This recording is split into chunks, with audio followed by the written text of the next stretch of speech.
This scissor lift has been sitting here for about 2 weeks now, and it's been tantalizing to think that a steel building might go up here someday soon.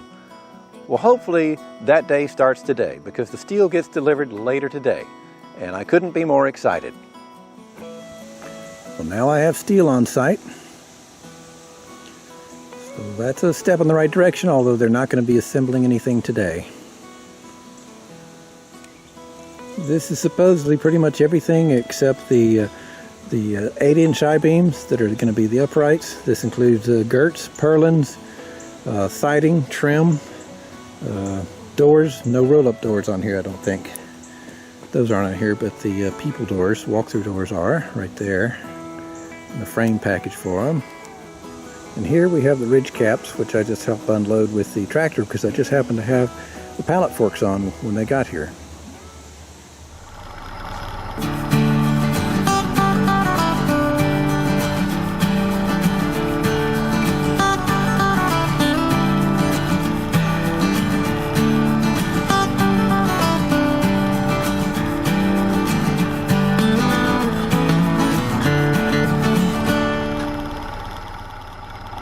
This is my friend Bob's son, whose name is also Bob, so for clarity I'll refer to him as Bob 2.0. He has just delivered the steel, and now I'm going to help unload the roof ridge caps. This was on Friday. With any luck, construction would start on Monday.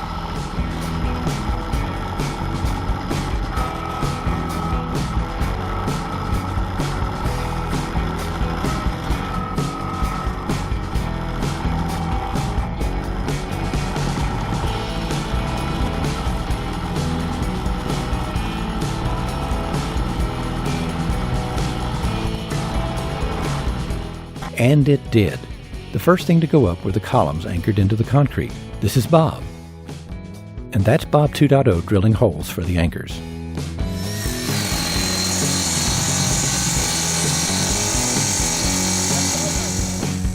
Then the girts bolt to tabs on the columns at 7 feet high. Bob made the columns and rafters from 8-inch steel I-beams at his shop. He ordered the other steel components from a steel supplier.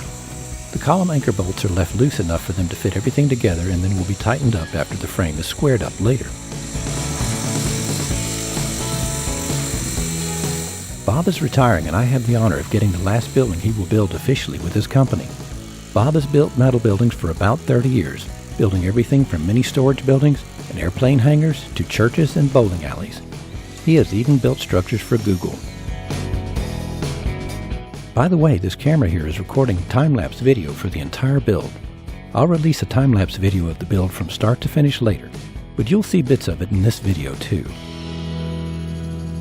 After they get one side of the building done, they start on the other.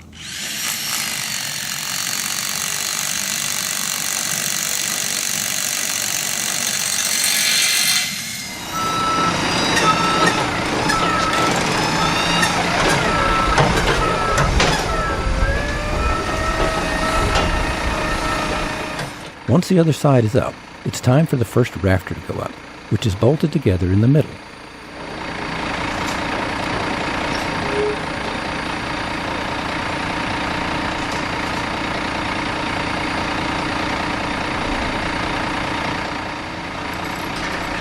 When the rafter has been raised into position, it is bolted onto the top of the columns.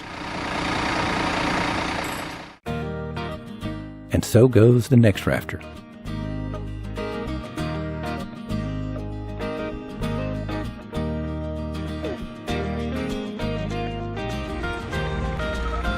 Followed by some purlins that run between the rafters to tie them together.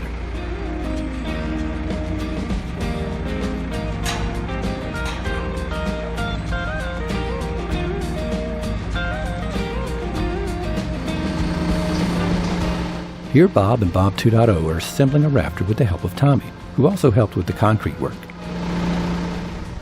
And then up it goes.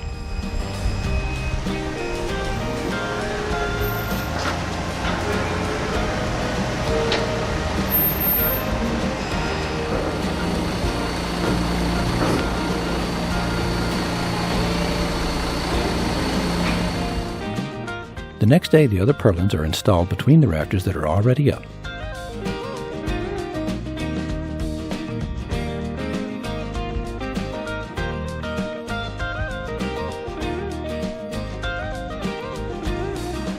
then the final rafter goes up.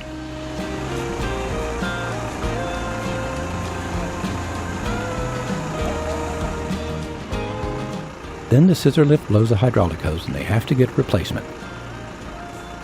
Then it blows a different hose right after they replace that one. So not much got done on day 2. On day 3, they're back to finish installing the purlins and start framing up the end walls which will have the doors.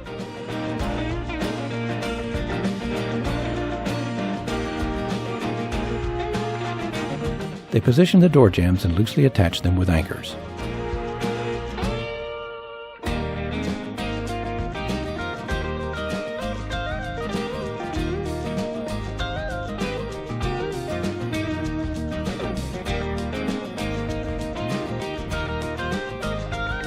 Then they attach connecting plates to the top and weld them to the bottom of the rafter.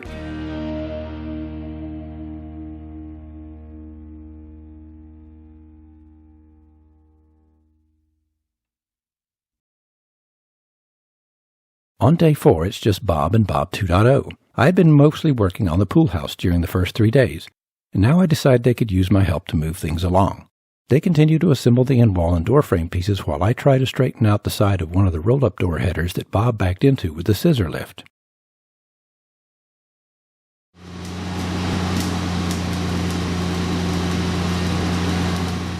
Bob is welding part of the frame for one of the roll-up doors. His only protection is the welding helmet. No gloves, no apron, short pants. Yikes. Next, they assemble and install the front walk-through door with just a little help from me.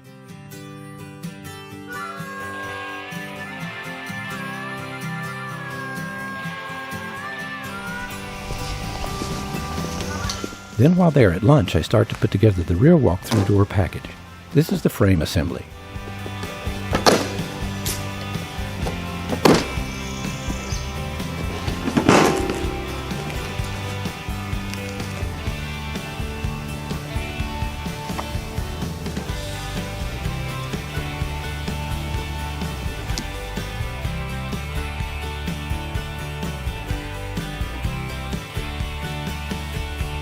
Notice the speed and efficiency of my work.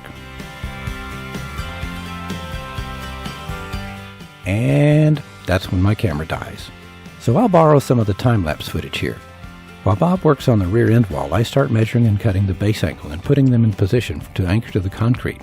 Then the rear walk-through door goes in. Finally, the Bobs anchor the base angle pieces. Day 5 is when it gets really fun for me because we start insulating and sheeting the walls.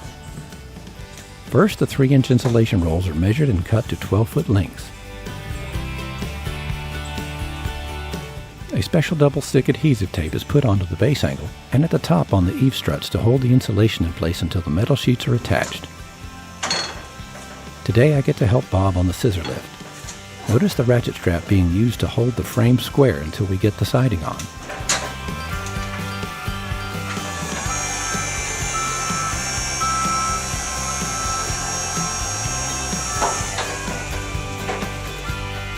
We are sticking the tape to the eave strut in the first bay to be ready for the insulation.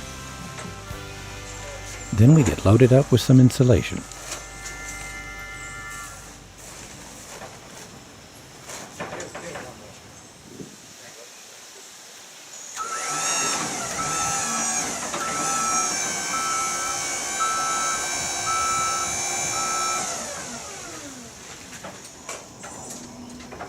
We unfurl a roll of it down the wall and they stick it to the tape at the bottom. Then we stretch it tight and stick it to the tape at the top.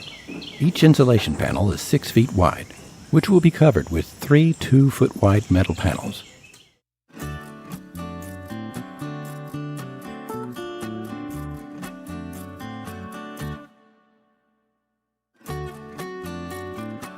The panels are screwed into the base angle, girt, and eave strut with self-tapping screws.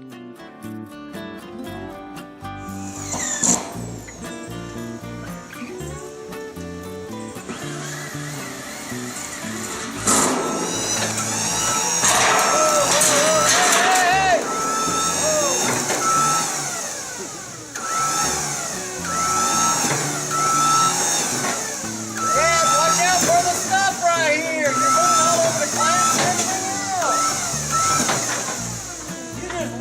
some clamps right here. Why you gotta get so close? Said Bob 2.0 to Bob, who just drove over one of Bob 2.0's clamps. And so the day went as we finished that wall and started the opposite wall.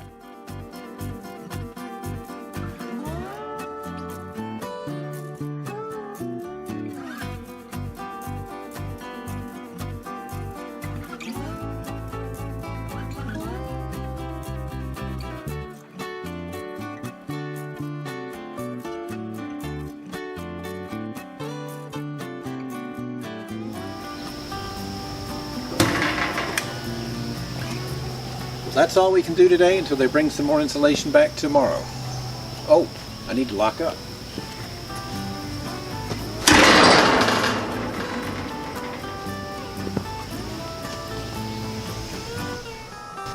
Stay tuned for part 2, where you'll get a first-person perspective on building the shop, and we get the entire roof installed in a day and more. Oh no!